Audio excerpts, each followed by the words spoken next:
So the governor touts the Hope Florida program as a conservative reform to public assistance, but it's facing some new heat now from legislators who want an accounting of where the money is going and who it's helping. This all comes as the First Lady is considering a run for governor herself. Fox 13's Evan Axelbank's in our newsroom to explain why this fight has blown up a bit. Evan. Well, Mark, Casey DeSantis frequently travels the state to hold press conferences showing off Hope Florida's mission and success. Now, she says it saves taxpayer money, that it makes Floridians self-sufficient and gives people direct access to services they need. But a House committee is looking for proof of the work done and found its financial papers are lacking. They wonder why a $10 million contribution was not disclosed. Last July, Casey DeSantis came to Tampa to hand out checks to 13 churches that were enlisted to help people through her program, Hope Florida. I think a lot of you will be happy to see what you've received. She gave out $375,000 that day in what the governor's office called private funds. State lawmakers would like to see the receipts of how her governmental nonprofit works. Where does the money come from? How did they decide on those 13 churches? How was the money used?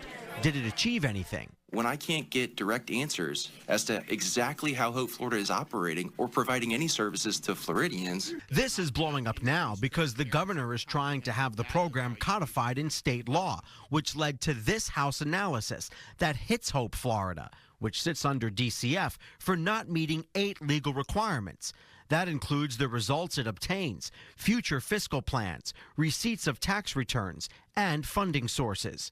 The governor says the program has weaned 30,000 people off of public assistance and that their 150 Hope navigators stationed throughout the state have assisted 150,000 Floridians. I asked for specifics of giving examples of how these individuals were actually impacted, how were they weaned off social services because of something that you did.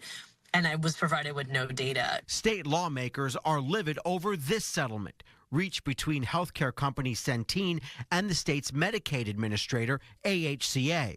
The state received $57 million, but there was a separate requirement for a $10 million donation to Hope Florida. I have to believe that all T's were crossed, I's dotted, to ensure the authority was there. But you can't help us understand as the policymakers exactly how this was justified, and we have no record of how this money was sent.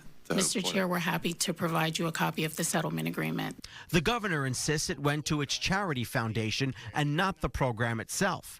He says House Republican leaders are using this as an excuse to batter him and his wife politically, as she considers a run for governor. When you do settlements, you can try to get as much money as you can, but this was in addition to what they were getting. This is kind of like a cherry on top where they agreed to make an additional contribution.